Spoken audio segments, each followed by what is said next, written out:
Ahlan wa sahlan, ladies and gentlemen. Welcome again to yet another Mental Health Tuesday moment.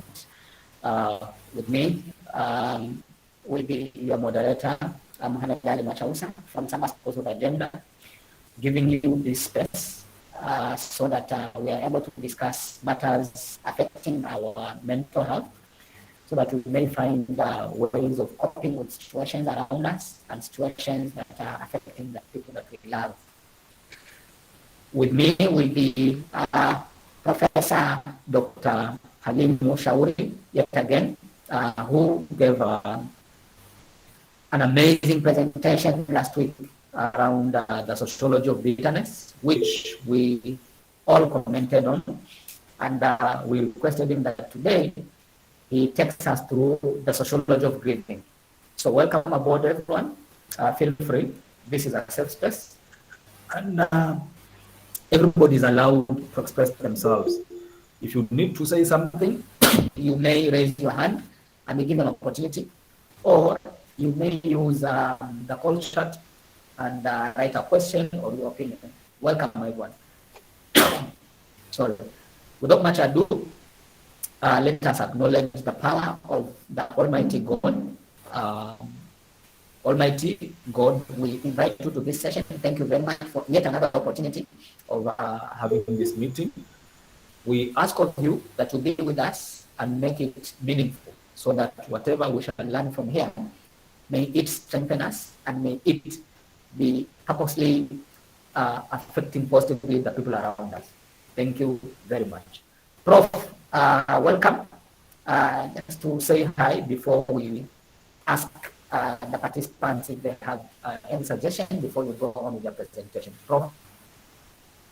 Thank you very much for giving me the opportunity to share some insights today as a follow-up to last week's session.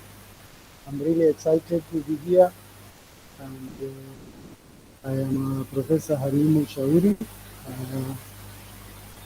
I work for Pwani University, and here I also hold the position of a Dean of the School of Humanities and Social Sciences. We will interact more as we start our engagement. Thank you.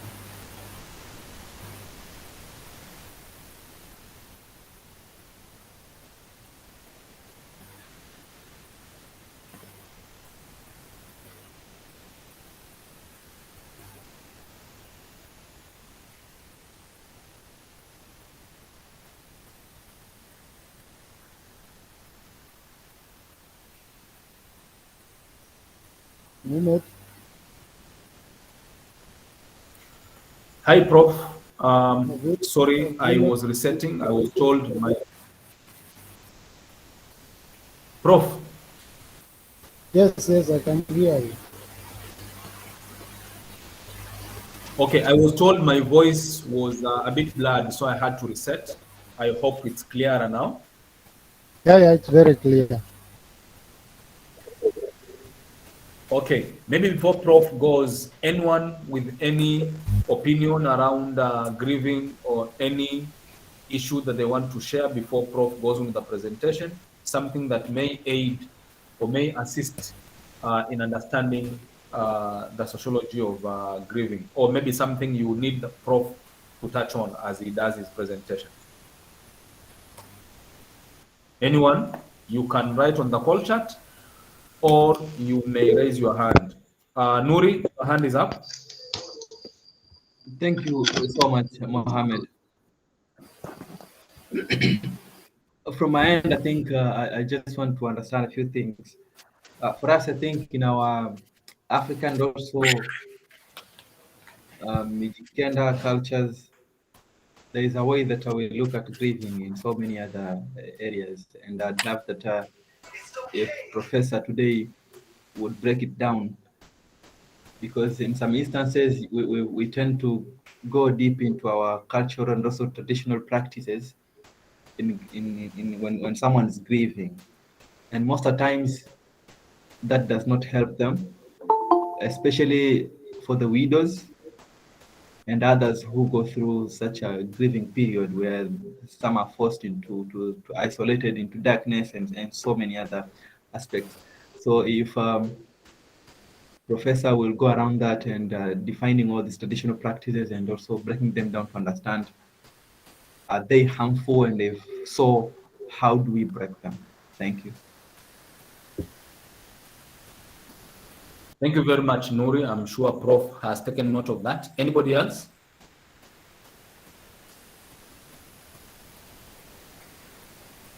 Anybody else, or we allow Prof the moment to start taking us through?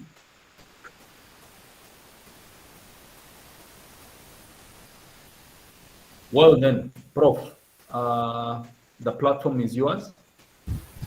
Take us through, and in the end, around 8:45, we'll have an opportunity to ask questions or to give a rejoinder from Prof's presentation. Prof, the floor is yours. Thank you very much. Just a moment. Yes. Just a moment. I can see there is a rejoinder here. Wanja O says, if you could touch a little on how to help children through the grieving process, that would be great. If you could help a little on how to help children through the grieving process, that would be great. Thank you very much, Wanja. Prof has taken note of that. Thank you. Prof. Thank you very much. Thank you very much. Today is yet another wonderful opportunity for us to be able to share some insights. And the topic that was assigned to us by SambaSports is understanding the sociology of grieving. I think this is a very important and relevant topic. And I think there's something that goes about the choices of these topics. They are very fascinating and very interesting in terms of how we inform each other. I think there's no beautiful moment than a moment of learning, because I have a strong conviction and believe that humanity is here to learn and practice what they learn. So when we are born, we learn many things and we practice what we learn through life. And when we go to school, we also learn professional aspects and we implement them. So learning is a continuous process, and sometimes it should not be an individual affair to be able to do things in certain ways. It is a group affair, it is a societal affair, so that when we do things, when we are happy, we do them together and understand. And when we do things or when we grieve, we also grieve in a manner that is acceptable and in a manner that is conditioned by the groups that we are members.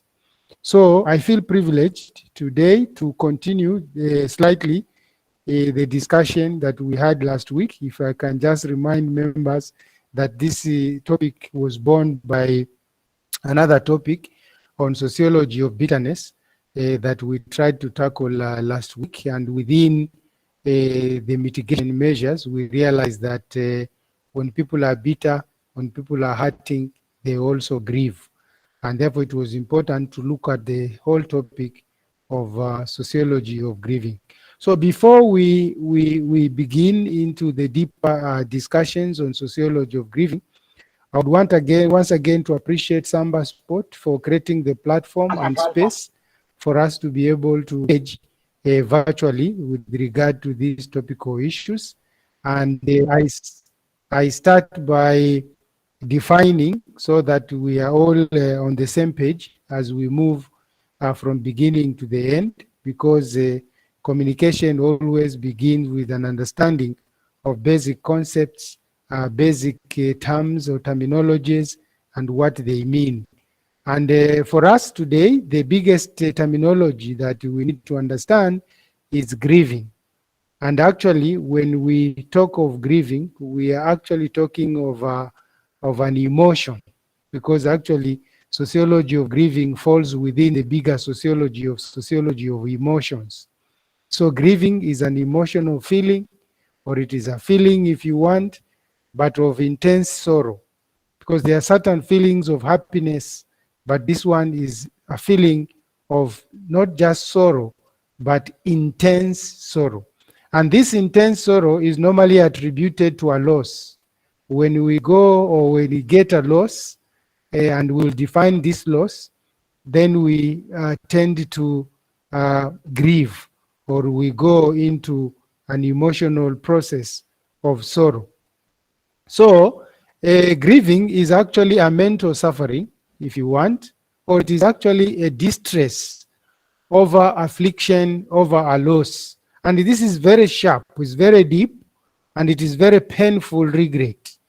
It's very painful, and that's why we need to understand it, because last week we talked about pain and heart, and we want to tell you that grieving is also a very painful regret, and because it is painful, then it is important that we prepare individuals and society to be able how to deal with it. In fact, when you talk of grieving, you are actually talking about heart, you are actually talking about pain, you're actually talking about wound, and you know how wounds are painful. So it's something that is painful, is something that you cannot just tolerate it in a very easy way. But I want to clarify something before we move forward, and my clarification is on the definition of grieving. Remember, I just said intense sorrow from a loss. Now, there is a misconception that grief is experienced only in response to death. So I want to say that when we talk about sociology of grieving, we are talking about a broader aspect of grieving that can include, or that also includes, death. So death is not the only aspect of grieving. We grieve with regard to many losses that we experience in life. In reality, there are many experiences that we meet, that we go through in life, that can cause life-changing grief. And it is important that when we talk of grieving, therefore, we should not focus only that we've lost a person, we've lost a loved one. No, there are many other experiences that can make us actually grieve. For example, people who are abusing drugs or drug addicts, interestingly, when they taken into rehabilitation and they stop doing their drug, they stop their bottle, or they stop their heroin, actually they go into grieving because they have lost their friend, heroin, cocaine, marijuana. So to them, that addictive drug is a partner, is a friend, and by stopping smoking bangi or doing heroin, actually they go through a grieving process. They get hurt, they feel pain, they suffer, they feel they have lost, they feel they're in a sense of loss. Loss of a relationship also. When you lose your spouse, not necessarily by death, even by divorce, even by separation, people go through grief. You grieve because you are used to your partner, you are used to your spouse, even your friend. When you lose your best friend because of some mistakes that you do or certain things that happen, you also go through the process of grieving. So when you lose a job, when you lose your job, you wake up every morning, you go to the office, you do your work, you're excited, you are happy about your work, and then tomorrow you are told you have been sacked. You go through the same process of grieving, and therefore issues of heart, issues of bitterness, issues of disappointment, all of them take us through a grieving exercise. So it is important that when we talk about grieving, we should not narrow the definition to only include loss by death of a loved one, but it should include many other things that we lose, that we cherish, that we love, and we lose in life. Therefore, sociology of grieving, therefore, focuses on grief as an emotion. That's why I was telling you that sociology of grieving falls within the main domain of sociology of emotions. So it focuses on grief as an emotion. It is an emotional feeling. And therefore, we don't look at grief as a pathological feeling or something that is caused by some pathology, some bacteria, some virus, some amoeba or chlamydia. No, we look at it as a non-pathological form. So it can be behavioral, it can be habit, it can be, physical, the way you lose a person, for example. So, and we should not also lament, because grieving is actually a normal emotional response to a loss. When we lose our job, when we lose business, when we lose our partners, whatever type of loss, either divorce or death, we go through grieving, and it is a normal emotional response to a loss, and therefore we should not get stuck and really, pricked about the whole thing. So grieving is normal. So whether you like it or not, one time you have grieved, or you may be grieving, or you will grieve. So it's a normal process. So it is important for us to understand the normality of it, so that when we grieve, we are able to understand it, and we are able to move with it very, very clearly. So there is a theory that helps us understand the grieving, and this theory proposes 5 stages of grief. This theory was actually propounded by a psychiatrist, and that's why we are talking about the sociology of grieving within the framework of mental health. This psychiatrist, Elizabeth Rose, or Elizabeth Gluck Rose, is the one who came up with the 5 stages of grieving. Interestingly, these stages have also been applied not only for grieving in terms of, death and many other aspects of life, but Gross also uses these same stages to explain about sociology of death and dying, which is also an interesting topic. Sociology of death and dying, in one word, called thanatology. So thanatology, sociology of death and dying, also you makes use of the same theory to understand it. So he says that, or she says that, once we are faced with a loss, either we've lost a job, we've lost the drug that we love to abuse, or we have lost a loved one or a loved partner, she says that human beings go through 5 stages. And because of purpose of making this presentation comprehensive, I have added one more stage so that we can be able to make it complete. But this stage was not suggested by Elizabeth Rose. And the stage is the first one that I put in the yellow color, shock. Elizabeth Rose jumps this. He starts from ahead, but some other scholars have said, no. Once you are faced with a loss, once you lose a loved one, you lose your job, the first thing that you go through is shock. You get shocked. You get, a feeling like a massive emotional blow. You feel unable to process the meaning of your loss. You really get shocked. What? So and so has committed suicide. What? You get shocked. When you receive your letter of termination from job, when you open the envelope, it's like, what? It's like everything becomes black, or everything becomes dark. You all of a sudden, even if it was midday, you feel like it was midnight. You go into darkness. So the first stage is shock. How many of us, if you retrospect yourself, that you had the situations that you went into shock? There are quite a number. You've maybe lost a colleague, you maybe lost a friend, lost a relative, you maybe, separated from your spouse or your wife, or maybe divorced, or maybe you lost a job. So you can relate to this, that the first step, you go into shock. And then after you are shocked and you are trying to find your bearing, then you go into denial. The second stage is denial. Denial is very important. When you start denying that, hey, is it really true? Is it happening to me? I think it is not. I think I'm dreaming. Can I pinch myself? Can I slap myself? Am I asleep? No? So you deny, and denying is an important stage because it minimizes pain.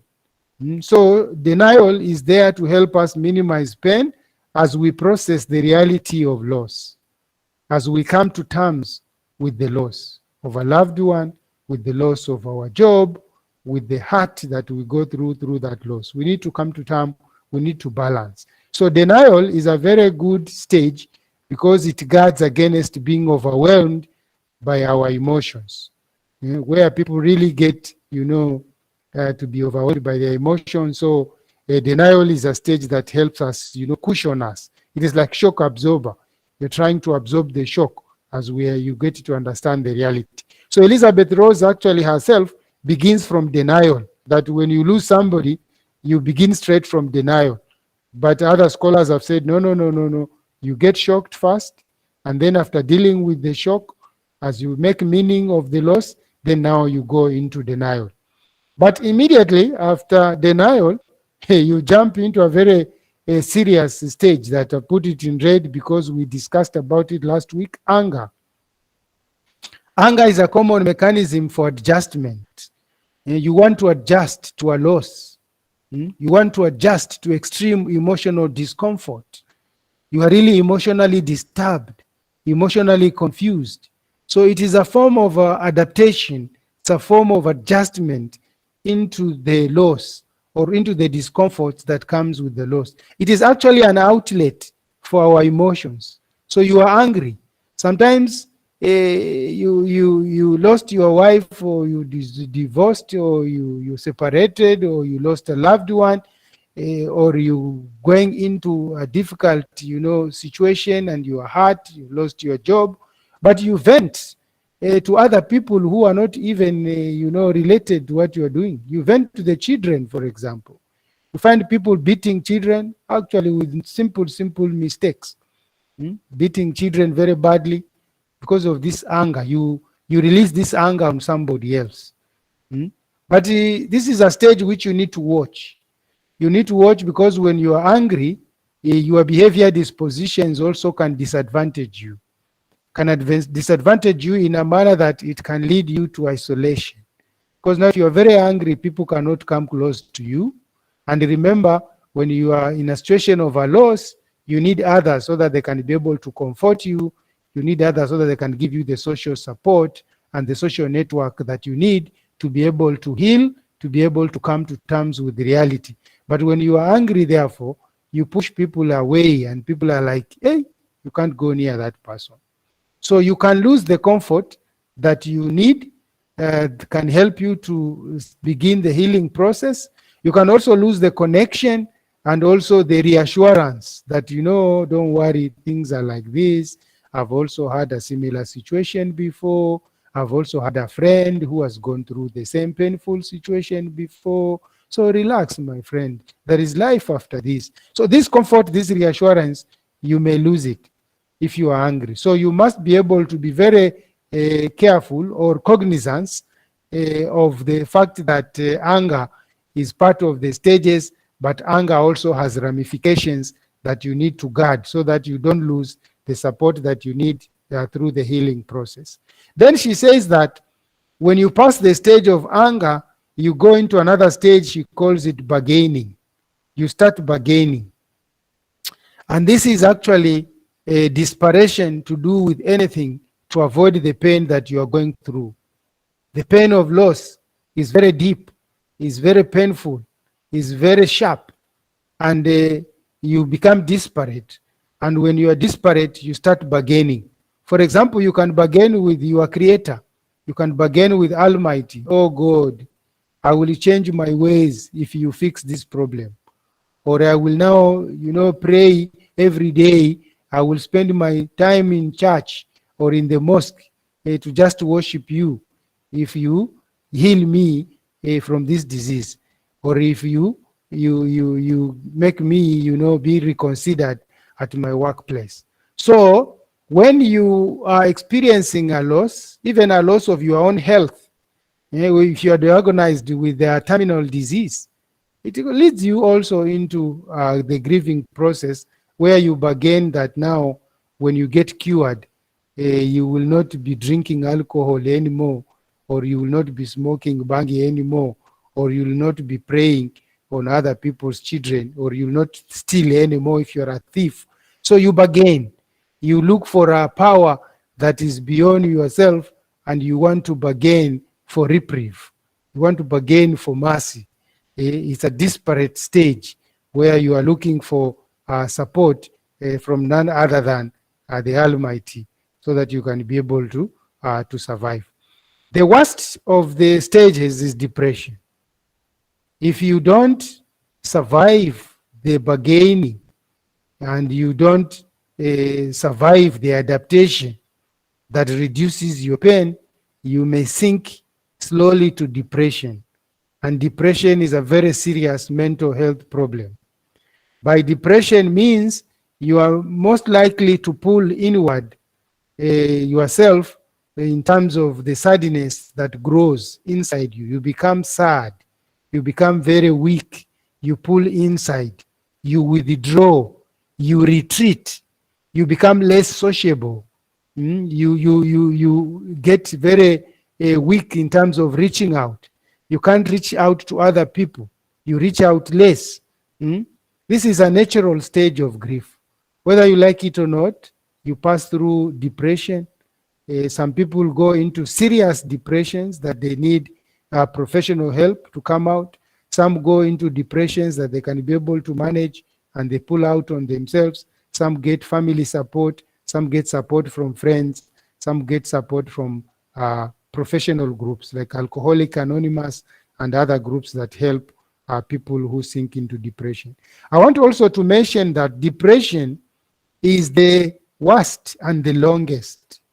It is one of the longest stages of the grieving process.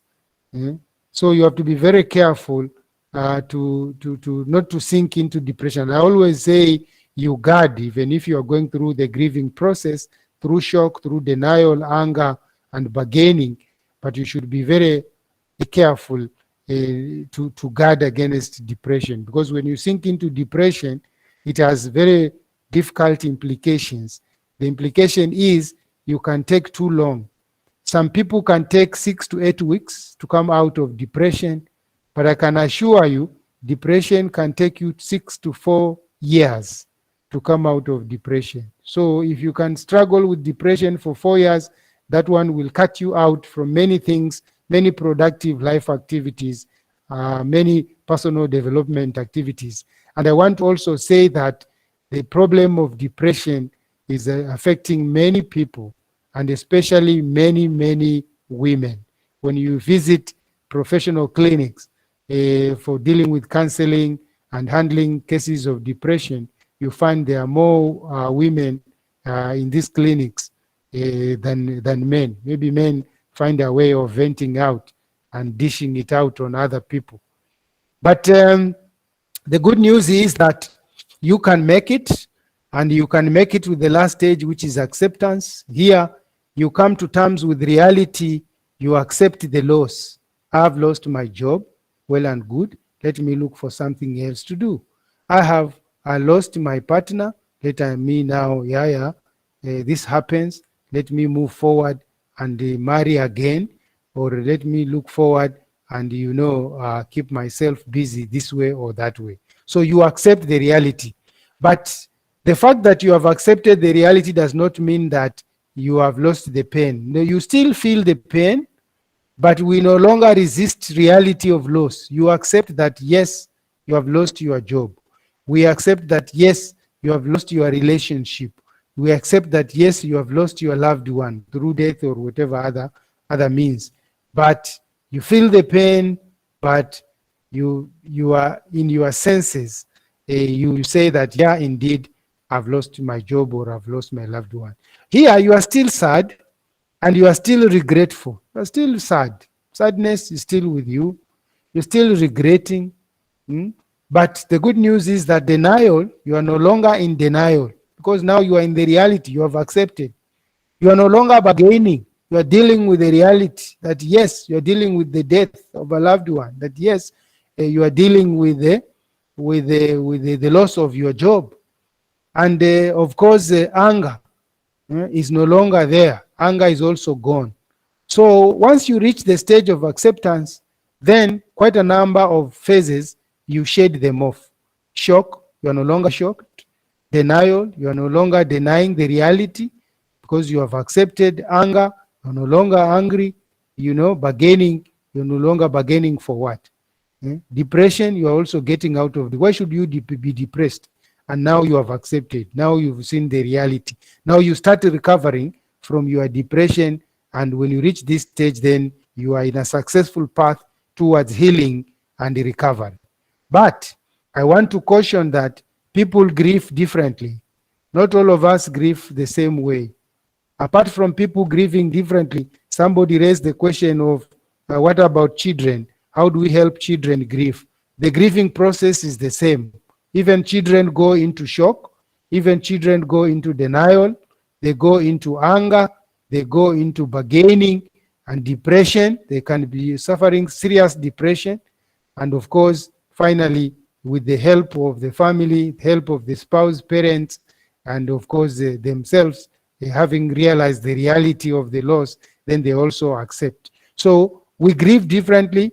Children grieve differently. So do not go with the speed of any other person. Go with your speed. We are all unique in our own ways, and we all therefore grieve differently. So don't say that so-and-so lost a relative and they moved on very fast. So-and-so did, but he's moving slowly. Look at him, he's lazy or he's not making an effort. No. Let people take their time and let people move on their own, because we all grieve differently. You must recognize that your shock and your pain is unique to you. This is very important. When you are faced in a situation of grief, know that your shock, your pain is unique to you. If it is within the same family, the shock of your children and the pain your children are going through for the loss of your job or loss of your spouse or whatever, the shock is also very, very unique to them. So don't take your shock as the father or the mother, that the same shock, the same pain is the same that your children are going through. It is also important to recognize that your loss, the denial or your denial, your anger are also unique to you. The loss that you feel that you have lost your friendship, your job, your spouse, your drug, your friend, that loss, that denial, that anger is unique to you. So everyone is unique, and therefore handling them should be unique to themselves. And so is the bargaining and the relationship to what you have lost is also unique. The way you relate to your spouse or your wife or your husband is not the same way your children relate to your spouse or your husband. So you are all unique in your relationship of what you have lost.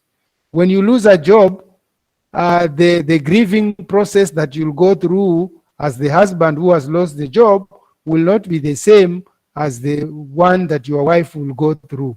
Your wife will go through that because he knows that there are certain privileges that now will be missing in the house. But you miss more because you are the primary agent of that grieving or that loss. So we must be able to differentiate the pain, the bargaining that will go through the primary agent and the secondary agent, like your spouse, your children, and also your tertiary agent, like your brothers and sisters or your extended family members. They will all carry some grief, they will all carry some bargaining, but the bargaining will be of different degree than the one who has experienced it firsthand. Your depression and your emotional response or your emotional processing is also unique to you. Nobody shares similar depression with somebody else. Even if the loss happens in the family, the depression will be experienced differently. In a situation where there's children and they lost their parent, all of them will go into the grieving process and they will go all through these stages, but all of them will go through these stages differently, feeling differently. Because whether you are a very fair husband or wife in the house, for example, still there are some of the children who are more, for example, closer to you than others. And this brings in the differential feeling of depression for the various members that are involved. And of course, finally, your acceptance is also unique. The fact that we are all in acceptance of the reality of the loss does not mean that our acceptance is measured at the same degree. The degrees will be different. My acceptance and somebody else who's close to me's acceptance will be completely different. And it is important to take note of this. so that the whole fulcrum of the stages within the process of grieving are all unique to the individual person. We are all unique individuals. We have all unique thresholds. We have all unique tenacity, and therefore all these stages will take place within that level of tenaciousness. I want to note that it is acceptable to take your time. Take your time through the grieving process. Take your time. It is acceptable to be in shock. Take your time. It is acceptable to be in denial. Take your time. It is acceptable to be angry. Take your time to bargain. Take your time to get out of depression. We are not saying laze out there in the depression. The better you make an effort, the better, or the more you make an effort, the better. But take your time. Don't make quick effort to get out, because you can relapse. This is the problem. You can relapse. You can sink back into depression. So take baby but serious steps forward towards acceptance. So take your time, or take the time that you need. Remove any performance expectations. It is acceptable that I'm supposed to perform. I'm supposed to get out of this stage and go to the other stage and go to the other stage so that I can be able to finish these stages. I want also to caution that the fact that these stages have been laid out from shock, denial, anger, all the way to acceptance, it doesn't mean that everybody will go through all these stages. That's why I said grieving is different for different people. Some people will jump shock. Some people will not be shocked at all. They just go into denial. Some people may jump even shock and denial and just jump into anger, and they move from there. So everybody may start from a certain stage, not necessarily taking the stage in a very unilinear way, that this person will be shocked. I'm waiting for him or her to start denial. I'm waiting for him or her to become angry. And then, oh, I know, then after being angry, he will bargain. No. Some people jump some of these stages depending on their threshold and their abilities. But the good news is that one can come into acceptance at a very personal level and get out of the grieving process and start life over again. Yes, last week we talked about GOMO, get over it and move on. So some people can quickly get over the loss and move on. But there is support. That's the good news. External help. If you can't do it on your own, that's the reason why we have social support systems or social support networks. They are there to support us. We have friends, we have relatives, we have children, we have siblings, etc., colleagues at work. They are all there to support us. That's why human beings are social beings. That's why we socialize. That's why we share greetings. That's why we share many pleasantries together. We share parties. We share all these activities, weddings, and even we share sorrow. We are there to support each other. So your social network, your social capital are very, very key. You can use them when you cannot be able to go through these stages on your own. But if all of them also cannot be able to help you, you cannot be able to come out of the grieving process on your own, you cannot be able to come out with the help of your friends and relatives and family, then we advise you to seek referral for professional help. You may need somebody to go deeper into accessing some of your mental faculties and be able to prescribe a cure that can be able to help you. There are some people who cannot just get out of depression on their own. They have to be helped with drugs. So they have to also combine it with some medical treatment where they are given antidepressants. They are given tablets actually that they can take that can help them to get out of depression. So not everyone can be able to get out of depression. That's why we emphasize on professional help.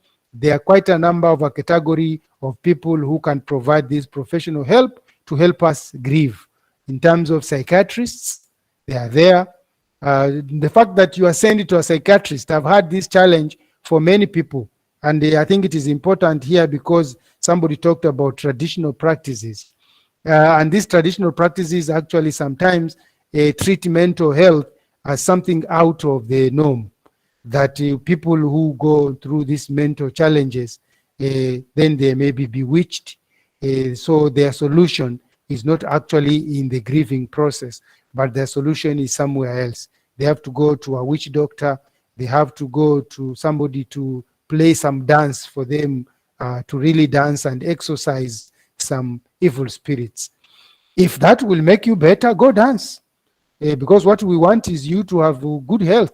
But we are saying that this is something that has a process, and the process has a beginning, and the process has an end. We've laid out the beginning from shock, we've laid out the end, and we have also made sure that we made you recognize that you are unique, and therefore you can do it on your own.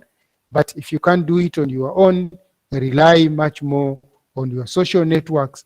And if your social networks are still deficient, they're still not helpful, we advise you to seek for professional help, where there may be some combination of medical therapy, of antidepressants, and sessions of counseling, individual counseling, group counseling, professional counseling, family counseling, whatever will be prescribed to you, and you comply, you adhere to the professional advice, professional help, and you will become normal again. Remember, grieving is normal. So you go through the process, you come back to normal life. And you'll be grieving severally, because you may be grieving you've lost a job, you may be grieving you've lost your friend, you may be grieving you've lost your spouse, you may be grieving you've lost a relative. Grieving, grieving, grieving. So we are always in a process, and therefore it is important for us to learn, because when we learn how to grieve, then we shorten the journey towards healing. Thank you very much.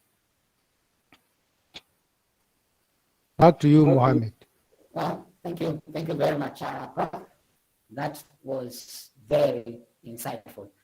We have just about 10 minutes left on the call, and let me give this opportunity to participants to give their feedback. If they have questions to ask, please raise your hand and we'll give an opportunity, or you may ask your question on the call chat. Let's go.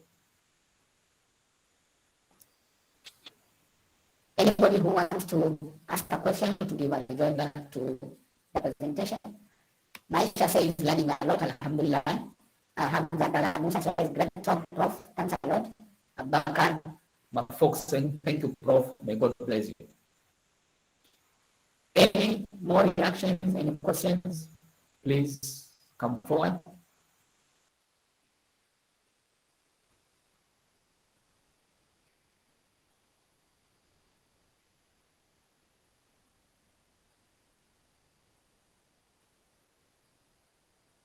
Collins, your hand is up. Please take the platform.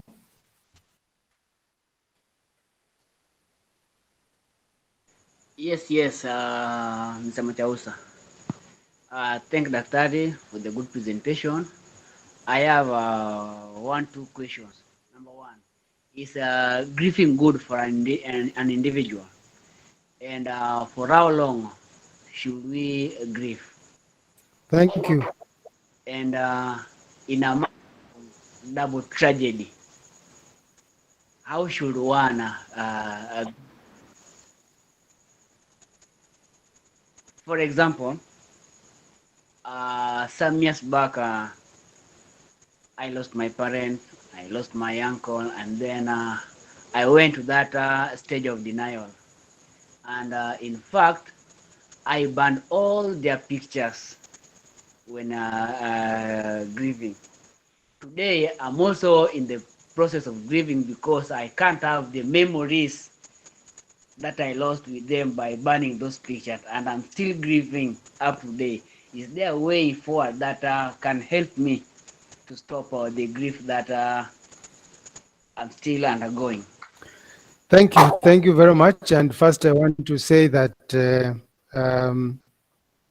it's good and courageous of you to be able to have gone through the grieving process and be able to also share or have courage to share your story about your loss. And I will tell you certainly, yes, grieving is good.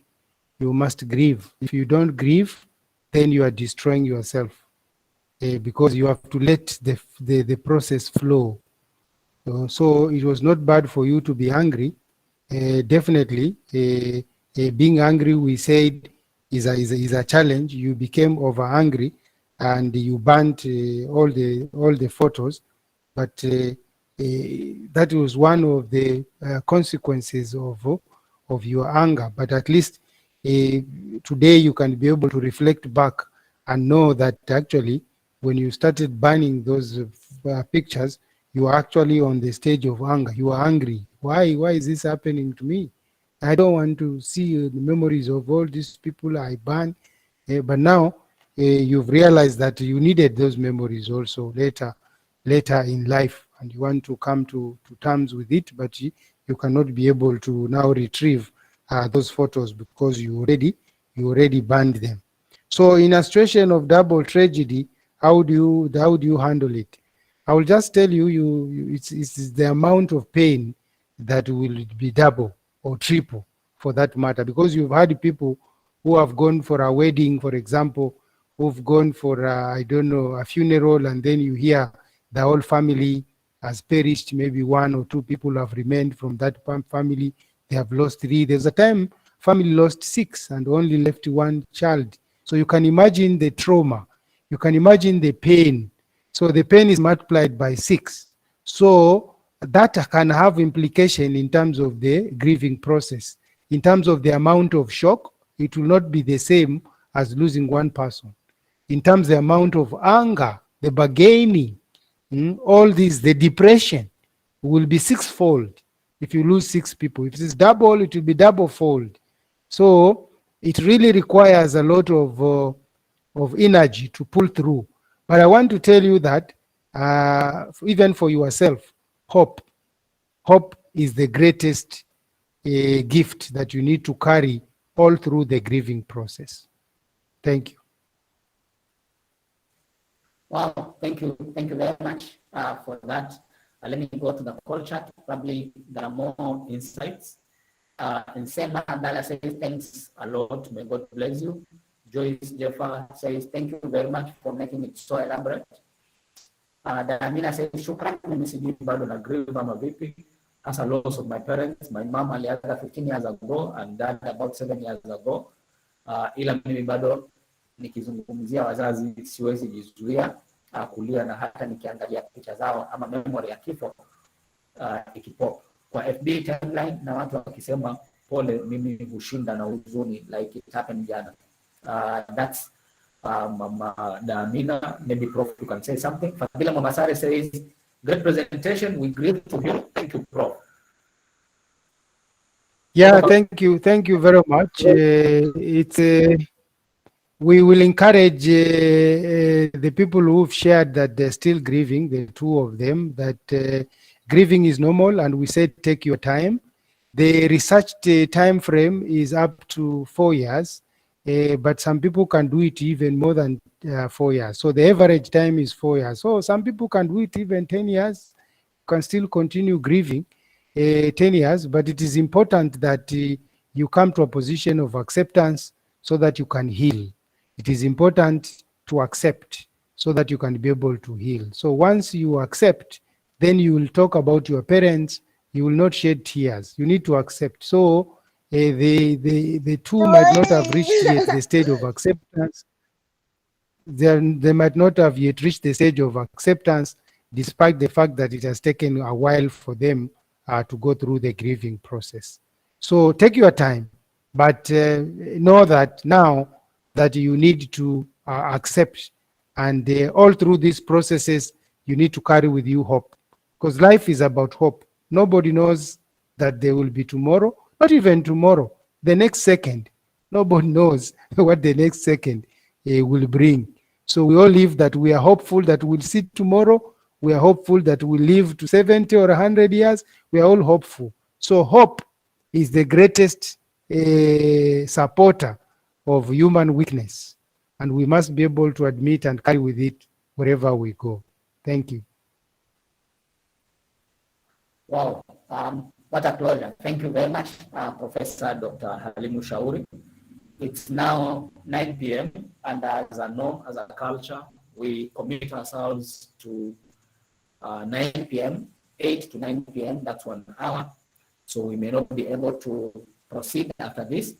All you can say is thank you very much to Professor Dr. Halimu Shauri for his kindness to present on 2 consecutive weeks. And thanks again to the participants for making it here and being so in a participatory mode. We cannot do this without all of you.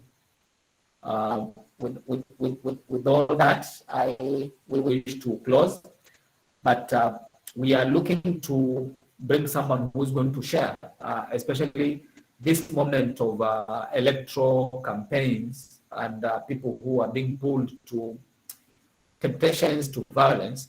We want to share someone who has survived political conflicts in Rwanda and Burundi. Maybe next week or the week after, we'll have someone to share their experiences so that for all those of us who are being pulled to temptations of violence, we can know how it affects our lives. So we'll let you know once we are able to do that. Thank you very much, and may God bless you. Thank you. Thank you very much, and good night to everyone.